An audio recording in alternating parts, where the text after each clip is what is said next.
There's all these industry games this man been playing. Like, I've been knew for years Def Jam sucked, but Drake is the reason for this. Him playing all of these industry games is what got Def Jam thinking that this is cool. Cooking, but let's keep it real. Let's keep it real. Drake forgot he was black. The labels to let him know you chose the black side of your heritage. He tried to throw the little AS stuff in there, the anti stuff, but that ain't stick because he traded in that side of his heritage for his blackness. And if there are divisions of record labels that's ciphering through lyrics, that's determining what's good and what's not, the record labels is clearly cool with Black Death and Black Trauma. They've been making trillions off of it for years. And Drake just had a realization. He just had a come to Jesus moment. You black, bro. You black. You want the mudsling with the mudslingers? You black. Just what it is, man. I'm just keeping it real. You asking me to keep it real.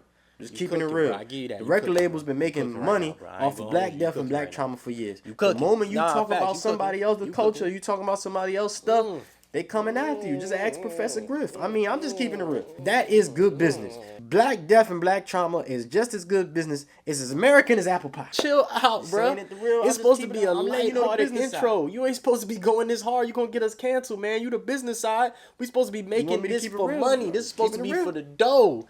Relax, King. Def Jam has one of the richest histories in hip hop.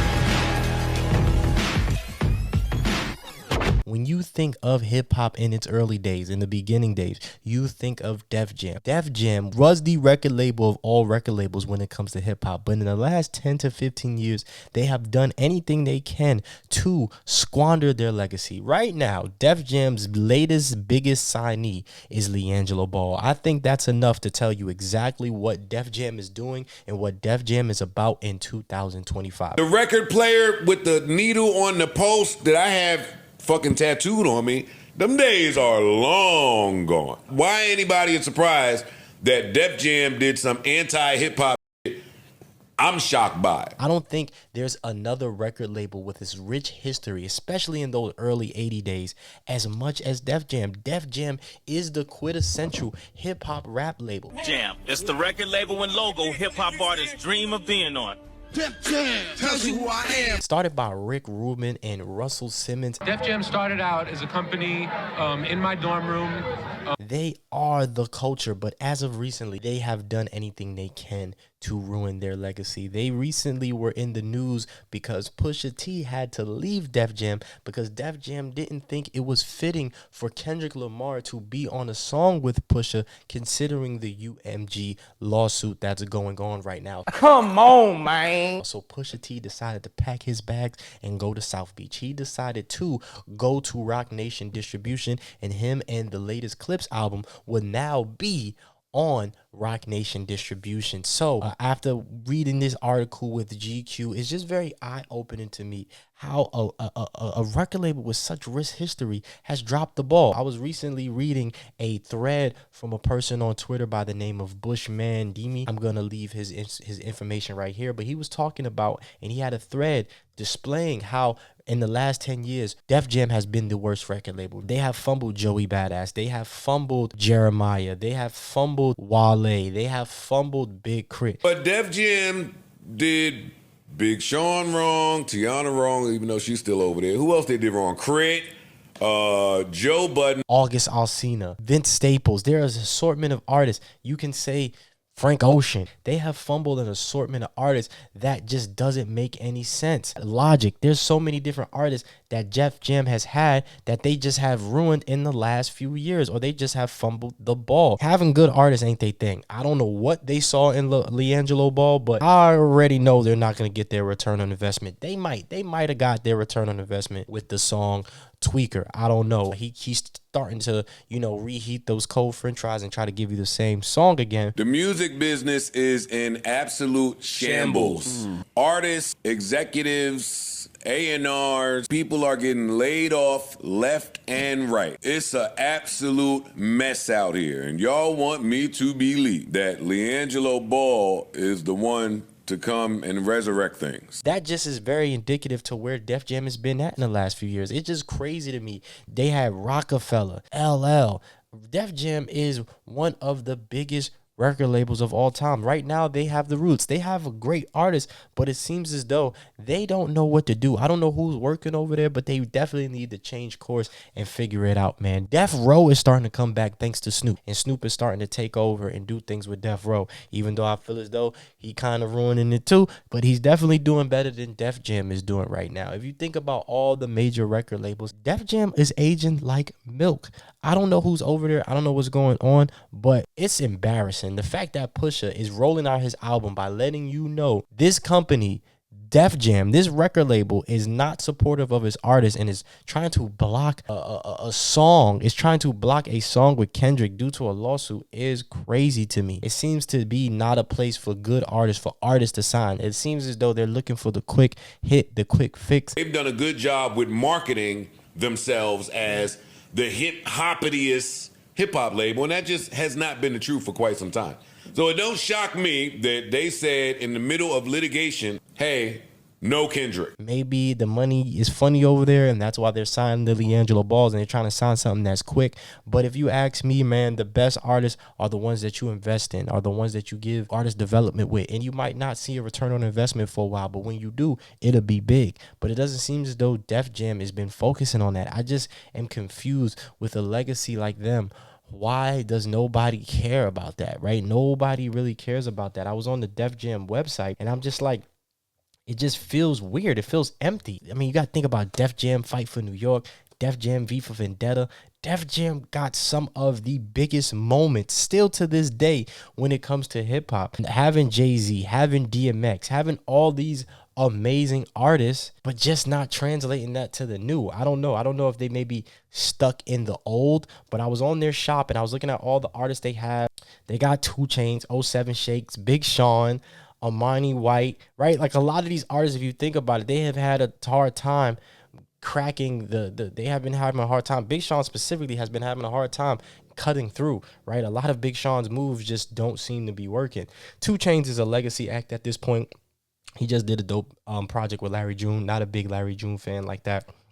07 Shakes, amazing artist. Maybe she's a little overshadowed by the Ye features and things like that. I haven't really heard her do anything outside of Kanye, right? I'm just looking at a lot of these artists. I don't even know who they are. Coco Jones, I feel as though she could be bigger than she is, and she's killing that market of where she's at. But I feel as though she can be bigger. For her talent, she should definitely be bigger. But Breeze Kennedy, Chase Shakur, Chris Patrick, I don't know who these people are. I only know their legacy acts. I know Chuck D, I know DMX. It's just a lot of artists over here that I don't know. They still have Fabulous. I'm like, whoa, y'all still got Fabulous. They still got Jeezy, Jadakiss, Justin Bieber. You see what's going on with Justin Bieber. Janae Aiko, she isn't really doing music like that. Lady London, I feel as though she could be an amazing artist because she is a really good rapper, but she isn't cutting through like that. They still got like LL Cool J. Mia Long just had a dope song that was on the radio. It was kind of like a play on something else, supposed to be. I thought that was dope. They got Rihanna, of course, but Wale, who's not cutting through as well. Tiana Taylor, who I don't think is cutting through as well. It's a lot of artists here, Rap City, that have talent, but it just seems as though they aren't cutting through. And maybe that's because Def Jam just doesn't understand the current landscape. I just went through a bunch of these different artists, and a lot of them, if they're not legacy acts, they're having a hard time cutting through. I just feel as though these artists should be bigger, and it just seems as though Def Jam is dropping the ball. Alicia Cara, amazing artist. I remember when she signed to Def Jam, when she had that, I just feel here, whoa, here. I'm a music person, and I feel as though these labels seems to be holding people up, and people be wanting to leave. And like I said, I don't know. Maybe these artists are doing other things. Maybe Def Jam isn't focusing on making major artists. Maybe they're doing music for Disney, or maybe they're doing stuff for soundtracks, and they're doing placements in syncs other places, right? The music business is definitely more than just radio and what you see in your face. But if you ask me, man, with a history as much as Def Jam just doesn't seem to be doing the right moves. Is Leangelo Ball signing him for $13 million is kind of crazy. But I'm looking at these artists right here, and a lot of them, they just not cutting through, man. Then they got legacy artists. Like, oh man, they got legacy artists. It says Big Crit, Foxy Brown, Method Man, Onyx, Rick Ross, YG. How is YG and Big Crit legacy artists? That is crazy to me. That is crazy. They still have Jay-Z here as legacy artist. Ludacris, Method Man, Onyx, Rick Ross, YG, Foxy Brown, Big Kid, Third Base. It's crazy to me to say that these are legacy artists. I guess those are artists that they still own their contracts or own some of their old music. I don't know. It's kind of crazy. They probably got rid of the man that we don't want to name, Ye West, but I'm pretty sure Ye West should be on there as well. But yeah, man, I guess, Wale not cutting through. I just look at a lot of these artists, right? They just don't seem to be having it. They have Pusha T up here still, and he going. Public Enemy up here, like, besides the legacy acts, I have no clue who a lot of these people are. Def Jam without Ludacris and Ja and DMX and LL and that Def Jam ain't Def Jam. Maybe Def Jam is just, maybe they need a rebrand. Maybe they need to, maybe need some new people over there. But I know for a fact that they dropping the ball. If they latest biggest signee was Clips and LiAngelo Ball, and Clips and Pusha is gone, that's a bad sign. You think about Def Jam, you think about the foundation of hip hop, especially when it comes to a record label, the Rick Rubin sound, Russell Simmons. This is the, Fat Farm and all of these different things, all of these, then you got State Property, then you got, you know what I'm saying? You got all these amazing things that came out of the Def Jam family tree, but recently, they quiet, man. I've looked at Def Jam Twitter. I looked at Def Jam's Instagram account, and it's just weird over there, man. For